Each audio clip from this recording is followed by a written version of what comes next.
L'argument qu'il faille une respiration démocratique, ça suffit pas. Ce qu'ils attendent avant tout, c'est le discours et les actes qui soient conformes à l'intérêt national. Vous savez, la politique ne peut pas se réduire au chèque énergie, puis au chèque alimentation, parce que, au fond, ce qui vous permet de manger et de mettre de l'essence dans votre voiture, c'est votre travail. Et la situation de la France aujourd'hui, elle est très simple.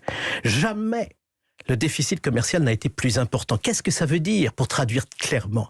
Ça veut dire qu'on vend mal nos marchandises et qu'on en achète de plus en plus à l'étranger. Pourquoi? Parce que nos prix sont trop élevés. Et pourquoi nos prix sont-ils trop élevés? Parce que nous avons trop d'impôts. Nous sommes recordmen en Europe. Et pourquoi avons-nous trop d'impôts? Parce que nous avons trop de dépenses. Et que fait actuellement, et je me prononce uniquement au nom de l'intérêt national, depuis ces dernières années et dans le travail gouvernemental avant les législatives, que fait-on? On cherche à distribuer de l'argent qu'on n'a pas gagné aux Français. Eh bien, quand on l'aura fait une fois, il faudra bien revenir aux fondamentaux, c'est-à-dire comment l'État de la République réussit à faire en sorte que le travail paye mieux et que la France soit plus compétitive dans la compétition des nations. On vous entend, mais voilà un objectif louable à long terme. Mais qu'est-ce que vous faites quand certains Français ne peuvent pas remplir leur panier, leur caddie, quand ils souffrent même pour acheter justement et pour boucler leur fin de mois? Qu'est-ce que vous dites à ces Français-là? Qu'est-ce que la droite LR dit? Quelles propositions, quelles idées? Extrêmement difficile.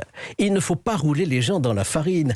Un chèque au mois de juin reporte le problème au mois de septembre. Ça n'est pas une solution. Les seules solutions durables sont les solutions structurelles. On n'en parle jamais. Il est grand temps de remettre à l'ordre du jour l'intérêt national. Vous savez, le bonheur des Français, leur prospérité dépend largement du contexte économique national. C'est là-dessus qu'il faut travailler pour améliorer les ressources de nos concitoyens. Qu'attendez-vous alors? Il est temps de le Monsieur dire. Qu'attend la droite? Eh bien, je suis en train de vous le dire. Oui, mais vous, bien, et les autres, où il est grand temps qu'on nous écoute un peu plus, et c'est pourquoi je disais tout à l'heure, nous sommes nécessaires à la démocratie, mais pas seulement. Nous sommes nécessaires aussi à l'intérêt national, et c'est un créneau sur lequel on ne se bouscule pas. Nous sommes les seuls à tenir ce langage. Je crois qu'il est temps de se faire écouter, en effet.